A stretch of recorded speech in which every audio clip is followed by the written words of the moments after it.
Assalamualaikum warahmatullahi wabarakatuh. Salam sejahtera untuk kita semua. Yang terhormat kepada Bapak Zulkifli Mansur SHMH CLA sebagai dosen pengampu mata kuliah Pengantar Hukum Indonesia. Kami dari kelompok 2, saya Desesar Astriani Boru Ginting dengan NIM 2335030. Perkenalkan, nama saya Dian Anggrini. Akan memaparkan materi tugas yang telah diamanahkan kepada kami mengenai materi hukum perdata dan asas-asas hukum perdata internasional. Baiklah, pada kesempatan kali ini materi yang akan saya bahas yaitu mengenai hukum perdata yang mencakup 3 pokok pembahasan. 3 pokok pembahasan di sini yang pertama yaitu mengenai apa sih pengertian hukum perdata itu atau definisi hukum perdata. Yang kedua, pokok pembahasannya mengenai bagaimana sejarah Bajalik White Book atau Kitab BW itu berlaku di Indonesia. Dan pembahasan yang ketiga yaitu mengenai bagaimana keadaan hukum perdata itu di Indonesia. Baiklah, pokok pembahasan yang pertama yaitu mengenai definisi. Apa definisi hukum perdata itu? Yaitu hukum perdata itu memiliki arti yang luas. Contohnya di masyarakat seringkali disebutkan hukum perdata itu adalah hukum privat, yang mana ketentuan-ketentuan aturan di dalam hukum perdata itu yang mengatur hak-hak dan kewajiban antar individu di dalam masyarakat. Nah, definisinya secara umum yaitu hukum perdata adalah hukum atau aturan yang berpusat pada 2 subjek hukum atau lebih yang menitikberatkan masalahnya kepada kepentingan pribadi subjek hukum tersebut. Hukum perdata tidak hanya dapat didefinisikan secara umum saja, akan tetapi juga dapat didefinisikan menurut pendapat para ahli, yang mana diantaranya yaitu Profesor Subekti SH mengemukakan pendapatnya, yaitu mengenai hukum perdata adalah hukum privat material yang didefinisikan segala hukum pokok yang mengatur kepentingan-kepentingan perseorangan. Menurut Profesor Sudiman Kato Hadiprojo SH juga mengemukakan pendapatnya yaitu hukum perdata yaitu hukum material dengan kesemua kaidah hukum yang menentukan dan mengatur hak-hak dan kewajiban perdata. Menurut Profesor Dr. Sudikno Mertukusumo SH, hukum perdata adalah hukum antar perorangan yang mengatur hak dan kewajiban satu terhadap yang lain di dalam hubungan bermasyarakat. Nah, yang terakhir menurut Profesor Dr. R. Wijono Pradijodikoro SH yang mengemukakan pendapatnya hukum perdata adalah suatu rangkaian hukum antara orang-orang atau badan hukum yang satu sama yang lain tentang hak dan kewajiban. Materi yang kedua yang akan saya bahas yaitu mengenai bagaimana sejarah berlakunya BW di Indonesia. Jadi, hukum perdata tersebut berasal dari negara Eropa. Jadi, semenjak kedatangan Belanda di Indonesia inilah mereka membawakan hukum yang asal negara mereka ini mengusahakannya agar sama dengan negara yang mereka jajah. Contohnya pada saat hukum Romawi menjiwal yang dianut oleh sebagian besar di negara-negara Eropa. Hukum Romawi ini berhimpun baik di dalam Corpus Juris Civilis pada tahun 6 Masehi sebagai hasil karya besar oleh seorang raja yang berasal dari Perancis. Perancis merupakan salah satu jajahan Romawi. Jadi kodifikasi hukum perdata Prancis baru dimulai pada tanggal 12 Agustus tahun 1800 dengan membentuk panitia komisi khusus. Yang membentuk panitia tersebut adalah Napoleon Bonaparte. Nah, pada tanggal 21 Maret 1804 barulah berhasil kodifikasi yang diselesaikan dengan nama Code Civil des Frances. Pada saat Belanda di bawah jajahan Perancis yang diperintahkan oleh dinasti Napoleon. Nah, berkembanglah itu kodifikasi Bajalik White Book atau BW itu berlaku di negara Belanda semenjak tanggal 1 Oktober 1838.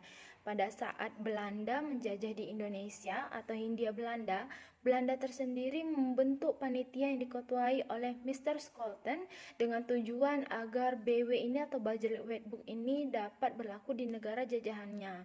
Tetapi banyak kontroversi dan banyak yang menolak oleh negara Indonesia ataupun pemerintahan pada saat itu. Nah, terjadilah pada tanggal 1 Mei 1848 Bajalik White Book ini mulai berlaku di Indonesia dan ditetapkan di dalam State Blades nomor 23 tahun 1847. Materi yang ketiga yaitu yang akan membahas mengenai bagaimana keadaan hukum perdata di Indonesia. Nah, mengenai hukum perdata di Indonesia ini keadaannya dapat dikatakan bersifat majemuk, yaitu beragam. Nah, keberagaman ini terbentuk dari dua faktor. Faktor yang pertama yaitu faktor etnis. Mengapa dikatakan karena faktor etnis? Di Indonesia sendiri masih terdiri dari banyak suku bangsa di Indonesia. Nah, yang kedua yaitu ada faktor hostia juridis yang dapat kita lihat pada pasal 163 IS yang membagi penduduk menjadi 3 golongan. Golongan pertama yaitu golongan Eropa, yang kedua golongan pribumi atau bumi putra, dan yang ketiga golongan timur asing yang meliputi bangsa Cina, India, dan Arab. Nah, pada pasal 131 IS yang dapat membedakan berlakunya hukum bagi golongan tersebut yaitu golongan Indonesia asli masih berlakunya hukum adat.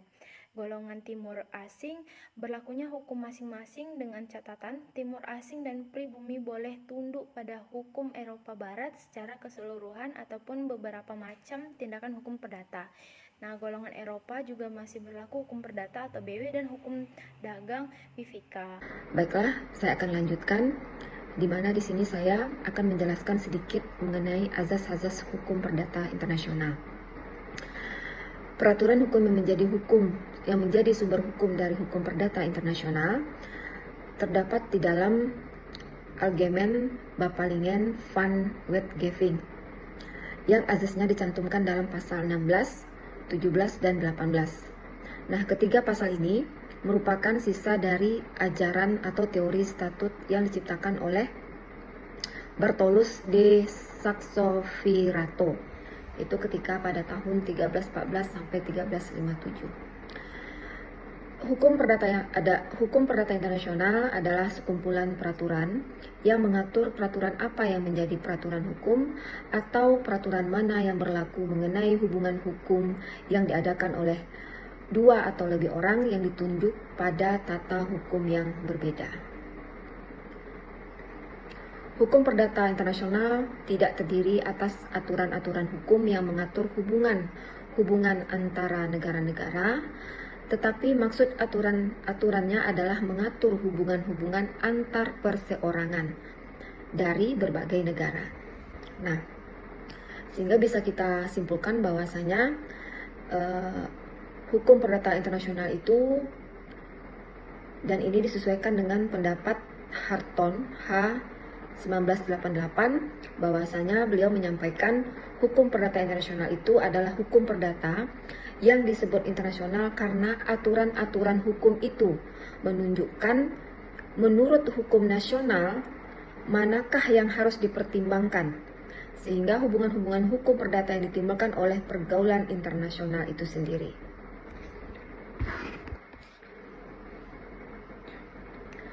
Kemudian kita sampaikan juga di sini bahwasanya pendapat dari ACT, peraturan-peraturan hukum perdata internasional terdiri atas dua golongan, yaitu peraturan-peraturan petunjuk yang dikenal dengan Wetgeving atau hukum mana. Kemudian peraturan-peraturan asli atau peraturan-peraturan sendiri yang terkenal dengan Igen Reges atau yang disebut dengan hukum apa. Di sini kami jelaskan yang dimaksud dengan peraturan petunjuk atau Wetgeving ini, hukum mana ini adalah peraturan yang menunjuk hukum nasional mana yang akan mengatur hubungan yang bersangkutan. Sebagian terbesar peraturan hukum perdata internasional adalah peraturan petunjuk, yaitu peraturan yang menunjuk hukum nasional mana yang mengatur dan karena di kenyataan tersebut. Maka, dalam pergaulan antara subjek-subjek hukum yang kewarganegaraannya tidak sama, oleh hakim nasional dijalankan hukum nasional. Nah, yaitu baik hukum nasional sendiri maupun hukum nasional asing. Sehingga dapat dikatakan bahwa hukum perdata internasional adalah hukum nasional untuk menyelesaikan perkara-perkara internasional. Nah, seperti itu ya teman-teman. Kemudian yang dimaksud dengan peraturan asli. Peraturan asli ini yang terkenal tadi yang saya sampaikan di depan yaitu Igen Reges ya, hukum apa gitu. Nah, peraturan asli ini maksudnya peraturan yang memberikan penyelesaian sendiri peraturan sendiri ini tidak menunjuk pada hukum nasional mana yang akan mengaturnya, tetapi mengatur sendiri.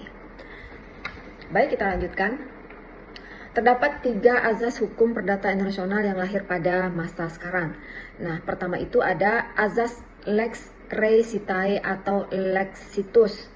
Nah, azas ini dia mengatur tentang benda-benda yang tidak bergerak di tempat benda tersebut berada. Kemudian, azas berikutnya ada azas lex domicili tulisannya. Nah, azas ini mengatur tentang hak dan kewajiban subjek hukum berdasarkan tempat tinggalnya. Ini sesuai ya dengan bahasanya yang sudah familiar sama kita, yaitu domisili, berarti tempat tinggalnya. Kemudian lanjut, azas yang berikutnya itu ada azas lex loci contractus. Nah, azas ini mengatur tentang perjanjian-perjanjian mengikuti hukum di mana tempat pembuatannya. Nah, kontraktus. Nah, ini jadi sama-sama sudah kita pahami ya, bahwasanya terdapat 3 azas hukum perdata nasional, yaitu pertama azas lex recitae atau lex situs, kedua ada azas lex domicili, dan ketiga ada azas lex loci contractus. Baik teman-teman semua, demikian pemaparan dari saya. Mungkin untuk sesi berikutnya akan kita laksanakan sesi tanya jawab. Terima kasih.